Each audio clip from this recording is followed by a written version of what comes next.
5 ივნისი გარემოს დაცვის მსოფლიო დღეა. სტუმართან ერთად ვისაუბრებთ მოხალისეობრივი პლატფორმა ტყის მეგობრის შესახებ და ასევე გეტყვით, რომ ეს დღე ჯვრის მონასტრის მიმდებარე ტერიტორიაზე დასუფთავების მასშტაბური აქციით აღინიშნა. თემაზე სასაუბროდ კი შემოგვერთდა ეროვნული სატყეო სააგენტოს უფროსის მოადგილე ბატონი დავით დამენია. დილამშვიდობის ბატონი დავით, მადლობას მოგახსენებთ მობრძანებისთვის. დილამშვიდობის. მოგესალმებით და მინდა ყველა გარემოს დამცველს მიულოცო დღევანდელი დღე. ჩვენც გილოცავთ, რა თქმა უნდა, და დიდი მადლობა იმისათვის, რომ ზრუნავთ ჩვენს გარემოზე. ძალიან მნიშვნელოვანი არის ის, რომ სწორედ ასეთი მასშტაბური აქციით აღინიშნა ეს დღე. საინტერესო არის, რა თქმა უნდა, ის პროექტები, რომელიც თქვენ გაქვთ, ერთ-ერთი არის სწორედ ეს ტყის მეგობარი და მნიშვნელოვანი არის ისიც, რომ ამ ყველაფერში საზოგადოება აქტიურად არის ჩართული. თავდაპირველად ამ აქციით დავიწყოთ საუბარი, თუ როგორ მოხდა საზოგადოების ჩართვა და როგორ გაგრძელდა ეს აქცია. დიახ, ამ აქციასთან დაკავშირებით, რაც ძალიან მნიშვნელოვანი აქცია იყო, უნდა აღვნიშნო ხაზგასმით, ვინაიდან ეს მოხალისეობრივი პლატფორმის შედეგად მოხდა მობილიზება ჩვენი მოქალაქეების და ასევე კერძო სექტორის, რომლებიც აქტიურად ჩაერთვნენ ჩვენს კამპანიაში წლევანდელ წელს მსოფლიოს გარემოს დაცვის დღეს და ჯვრის მონასტრის ტერიტორიაზე მოხდა დასუფთავების აქცია. როგორც თქვენ უკვე თქვენს შესავალ სიტყვაში აღნიშნეთ, ჩვენ გვაქვს მოხალისეობრივი პლატფორმა ტყის მეგობარი, რომელიც მეშვეობითაც მოხდა ამ ღონისძიების დაინიცირება, გავრცელდა სოციალური ქსელებითაც მათ შორის და მოხალისეება, რომლებიც დარეგისტრირებულები არიან ამ ჩვენს მოხალისეობრივ პლატფორმაზე მიიღეს მონაწილეობა დასუფთავების აქციაში. თავისუფლად ეს პროექტი ძალიან მნიშვნელოვანი ღირებულების მატარებელი არის და ეს არის პირველი ფაზა ამ პროექტის მოსამზადებლად. და როგორი არის შემდგომი განვითარება, ასე ვთქვათ, ამ პლატფორმის და რამდენად არიან რეალურად ჩართულები მოხალისეობრივი ჯგუფები, როგორც კერძო სექტორები, ასევე ვთქვათ, თუ არის ორგანიზაციები, ფიზიკური პირები და ასე შემდგომ, უფრო მეტად ჩართულები და წლიდან წლამდე როგორი არის, ვთქვათ, შედეგი. დიახ, რა თქმა უნდა, პირველ რიგში ამ ჯვრის მონასტრის ტერიტორიის დასუფთავების საკითხი რო გავაგრძელოთ, აქ გვაქვს მასშტაბური პროექტი ტყის აღდგენის, რომელიც ვრცელდება 31 ჰექტარ ტერიტორიაზე და თავის თავში გულისხმობს ამ ტერიტორიაზე 25,300 ერთეული ხის და ასევე ბუჩქის გაშენებას. რაც თავის მხრივ ძალიან კარგი გავლენას მოახდენს როგორც ადგილობრივ ეკოლოგიაზე, ასევე სრულიად შეცვლის იმ გარემოს, რაცაც ჩვენ ახლა მიჩვეული ვართ, მაგალითად თბილისიდან დასავლეთ მიმართულებით რომ მივიდივართ, აბსოლუტურად განსხვავებული რეალობა გვექნება, როცა იქ ტყე გაშენდება და ამ ტერიტორიაზე ყველას ექნება შესაძლებლობა იმისი, რომ მიიღოს მონაწილეობა, როგორც ამ აქციაში, რომელიც უკვე გაიმართა და ასევე სიმბოლურად 5 ენერგი დაერგო, როგორც იცით. დიახ, რა თქმა უნდა, სიმბოლურად რადგან 5 ივნისი არის, ასევე 5 ენერგი იქნა დარგული და უნდა კიდევ ერთხელ მინდა მადლობა გადაუხადო იმ მოხალისეებს, რომლებიც აქტიურად არიან ჩართული ამ ჩვენს კამპანიებში. დიახ, ნაკვეთებად არის დაყოფილი, ხო? დიახ, 140 ნაკვეთი არის, 140 ნაკვეთი არის ამ ტერიტორიაზე გამოყოფილი. დიდ ფართობზეა საუბარი. 31 ჰექტარ ფართობზე, რა თქმა უნდა, საუბარი და ყველას აქვს შესაძლებლობა რომ მიიღოს მონაწილეობა. მათ შორის არის ხოლმე თხოვნები, მაგალითად, მსხვილი კომპანიებისგან, რომელსაც კონკრეტულ ნაკვეთს დაერქვას მათი სახელი, მათ მიიღონ აქტიურად მონაწილეობა ამ კონკრეტული ნაკვეთის აღდგენაში, დარგვის ღონისძიებაში მიიღონ მონაწილეობა და შემდგომში უკვე, რა თქმა უნდა, მისი მოვლაპატრონებაც შეც დაეხმარონ ეროვნულ სატყეო სააგენტოს.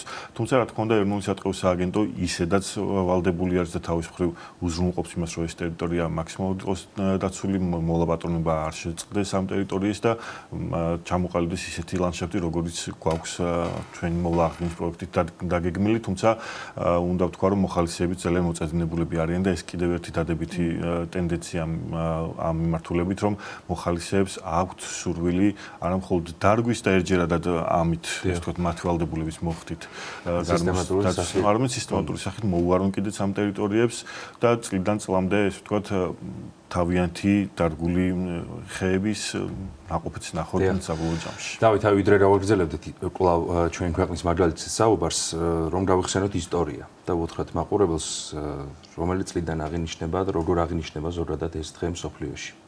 1973 წლიდან აღინიშნება გარემოს დაცვის მსოფლიო დღე და ყოველწლიურად სხვადასხვა მესიჯები აქვს აღნიშნულ დღეს. წლევანდელი წლის მესიჯი ეს არის პლასმასის ნარჩენების შემცირება და მის საბოლოო ჯამში რომ აღარ მოხდეს გარემოს დაბინძურება ამით, მაგრამ ბუნებრივია ეს პრობლემა რჩება. იგივე პრობლემა, რაც ჩვენ ნახეთ კიდეც ამ აღნიშნული აქციის ფარგლებში, იყო რომ გზის განაპირა ფერდობებზე სამწუხაროდ ჯერ კიდევ გვაქვს დანაგვიანება, რომლის ერთ-ერთი მთავარი შემადგენელი კომპონენტი ისევ არის პლასმასი და მისი ნარჩენები. თუმცა წლიდან წლამდე ეს ტენდენცია რა თქმა უნდა შემცირებისკენ მიდის. ეს სცენი გვაქვს ხომ ზოგადად ადამიანებს, აი ნარჩენების სატოვის თუნდაც იგივე პიკნიკზე გასვლისას და ასე შემდეგ. ამ კუთხით რა მდგომარეობაა ჩვენს ქვეყანაში? დიახ, რა თქმა უნდა, როგორც მსოფლიოში, ისევე საქართველოშიც გვაქვს აღნიშნული პრობლემა ნარჩენების დაბინძურების. ძირითადი ნაწილი, სადაც ტყის ტერიტორიები ბინძურდება, არის გზის განაპირა ტერიტორიები და ასევე ისეთი ადგილები, სადაც მასშტაბურად ხდება მოქალაქეების გადაადგილება საპიკნიკით. როცა ტყეში ყველა შეუძლია ფაქტობრივად შესვლა და კონკრეტული საპიკნიკე ადგილები არის გავრცელებული მოსახლეობაში, რაც ძალიან დიდი ოდენობით ასე ვთქვათ, ქალაქების გადაადგილებას იწვევს და საბოლოო ჯამში გაზაფხულის სეზონზე აკუმულირდება მთელი რიგი ნარჩენები, რომლებიც თავის მხრივ ასევე ხანძარსაშიშრობის რისკსაც ქმნის საბოლოო ჯამში.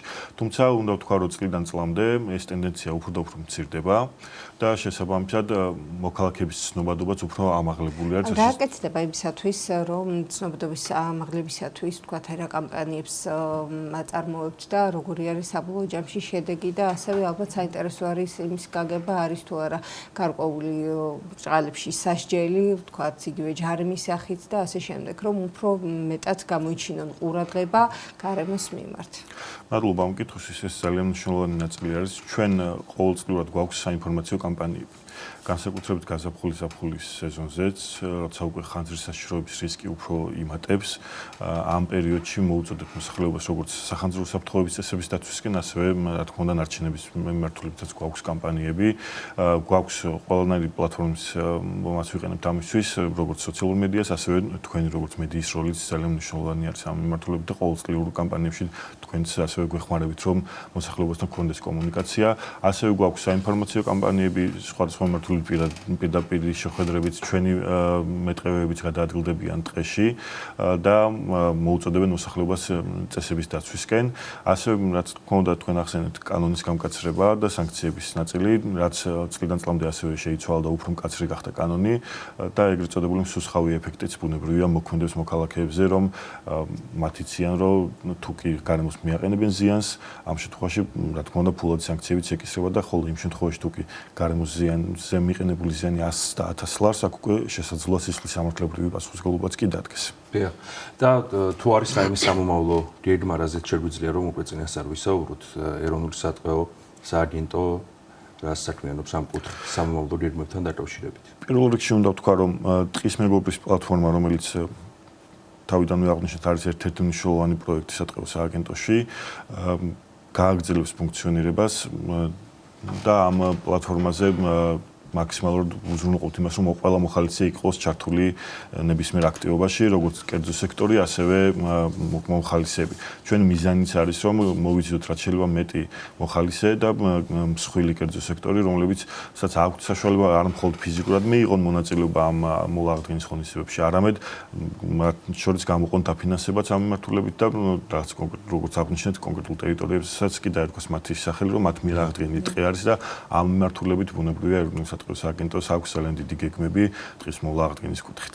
ბატონო, ასევე ალბათ ძალიან მნიშვნელოვანი არის და დიდი როლი აქვს საგანმანათლებლო სისტემას ასეთ შემთხვევაში, რომ თავიდანვე სკოლამდელი ასაკი იქნება თუ სკოლაშივე, რომ ისწავლებოდეს ეს ყველაფერი, თუ როგორ უნდა მოუფრთხილდეთ გარემოს და არის ახლა შესული, ვთქვათ, იგივე საგნებში, რომ ასწავლიან როგორ უნდა მოიქცნენ, ვთქვათ, პიკნიკზე და ასე შემდეგ. ეს ყველაფერი ალბათ ხელს შეუწყობს იმას, რომ უფრო მეტად ჩაერთონ გარემოს დაცვაში და რა კამპანიები შეიძლება რომ აწარმოოთ იმისათვის, რომ მოსწავლეები იყვნენ უფრო მეტად ჩართულები ამაში და მათი ცნობიერება თავიდანვე ამაღლებული იყოს. დიახ, რა თქმა უნდა, პირველ რიგში უნდა ვთქვა, რომ ახალგაზრდა თაობა გაცილებით უფრო სენსიტიურია გარემოს დაცვის საკითხების მიმართ. გაცილებით უფრო თამამები არიან, რომ მიუთითონ მათ თანატოლებს თუ ზრდასრულ ადამიანებს, რომ გარემოს სჭირდება დაცვა, არ მოახდინოთ დანაგვიანება, არ შექმნათ საფრთხე ხანძრის ტყეში და ასე შემდეგ. ამიტომაც ჩვენ აქტიურად ვართ ჩართულები ჩვენს ახალგაზრდა თაობასთან კომუნიკაციაში, თუნდაც წლევანდელი გარემოსდაცვის მსოფლიო დღის აღსანიშნავად ჩვენ მას ამ გარემოსდაცვის და სოფლის მეურნეობის სამინისტროს სხვადასხვა უწყებებმა მთელი რიგი ღონისძიებები ჩაატარეს, მათ შორის მაგალითად ჰქონდა გარემოსდაცვითი ინფორმაციის და განათლების ცენტრს ჰქონდა სკოლის მოსწავლეებთან გამართული ღონისძიება, სადაც მათ ესე ვთქვათ თავიანთი ნამუშევრები წარმოადგინეს და შემეცნებითი ინფორმაციები მიიღეს ჩვენგან, ასევე იყო მაგალითად დაცული ტერიტორიების სააგენტომაც ლაგოდეხში გამართა ღონისძიება, დასკვეთი ღონისძიება გარემოსთან მიმართებაში და აქაც რა თქმა უნდა მოხდა მოსახლეობის ინფორმირება და ჩართულობა და ასევე გქონდა გარემოს ეროვნული სააგენტოს ღონისძიება, რომელიც ჩატარდა ზღვისპირეთში და მოხდა დატესტვა სატესტო ჩვენება წყალში ნარჩენების შემგროვებელი დრონის, რომელიც დისტანციურად იმართება და აგროვებს ნარჩენებს და აქ სანაპიროსთან დასუფთავებაც მოხდა. ამ პროცესში რა თქმა უნდა გვაქვს ახალგაზრდებთანაც კომუნიკაცია და მათი ჩართულობა მაქსიმალურად უზრუნველყოფილი არის. წარმატებები მინდა გისურვოთ და დიდი მადლობა ჩვენთან მობრძანებისთვის. გილოცავთ კიდევ ერთხელ დღევანდელ დღეს და დაგემშვიდობებით. მადლობა. შეგახსენებთ სტუდიის სტუმარი გახლავთ ეროვნული საფრთხეების სააგენტოს უფროსის მოადგილე ბატონი დავით დამენია.